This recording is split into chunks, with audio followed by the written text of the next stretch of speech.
Welcome to RKB 9 news. రాజీ మార్గమే రాజా మార్గం. కామారెడ్డి జిల్లా ఎల్లారెడ్డి మున్సిఫ్ కోర్టులో కేసులు సత్వర పరిష్కారం జాతీయ లోక్ అదాలత్లో సాధ్యమవుతుందని, సత్వర న్యాయానికి చక్కని వేదికని ఎల్లారెడ్డి మున్సిఫ్ కోర్టు న్యాయమూర్తి సుష్మా అన్నారు.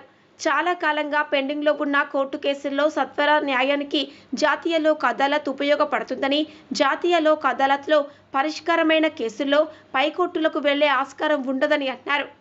ఎల్లారెడ్డిలో ఉన్న న్యాయ సేవాధికార సంస్థలో శనివారం నాడు నిర్వహించిన జాతీయ లోక్ అదాలత్ కార్యక్రమంలో పెండింగ్లో ఉన్న కేసులను పరిష్కరించే విధంగా పలువురు కక్షదారులకు పలు సూచనలు న్యాయమూర్తి చేశారు. సందర్భంగా న్యాయమూర్తి మాట్లాడుతూ, గతంలో నిర్వహించిన జాతీయ లోక్ అదాలత్ కార్యక్రమంలో తెలంగాణ రాష్ట్రం నెంబర్ 1గా నిలిచిందని ఆనందం వ్యక్తం చేశారు. జాతీయ లోక్ అదాలత్ ద్వారా కక్షిదారులు డబ్బు ఆదా అవుతుందని, వివిధ పనుల నిమిత్తం దూర ప్రాంతాల్లో విదేశాల్లో ఉండేవారి కేసులు పరిష్కారంపై లోక్ అదాలత్ ప్రత్యేక దృష్టి పెడుతోందని, వారి కోసం వీడియో కాన్ఫరెన్స్ ద్వారా తమ కేసులను పరిష్కరించుకునే అవకాశం కల్పిస్తుందన్నారు.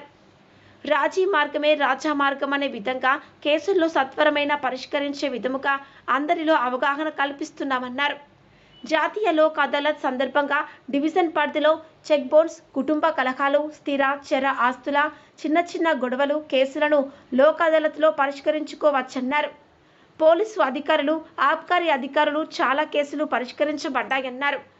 ఈ కార్యక్రమంలో Yellareddy DSP Srinivasarao, Yellareddy CI Ravinder Nayak, excise CI Shakir Ahmed, SI Mahesh, మున్సిఫ్ కోర్టు పరిధిలోని అన్ని పోలీస్ స్టేషన్లు ఎస్ఐలు, న్యాయవాదులు పండరి, సాయి ప్రకాష్, దేశపాండే, సమా శ్రీకాంత్, సతీష్, సాయిబాబా, మున్సిఫ్ కోర్టు సిబ్బంది రెహమతుల్లా, ప్రమోద్, రాజమోహన్, లిఖిత్, సతీష్, రవిగౌడ్, కోర్టు కానిస్టేబుళ్లు పాల్గొన్నారు.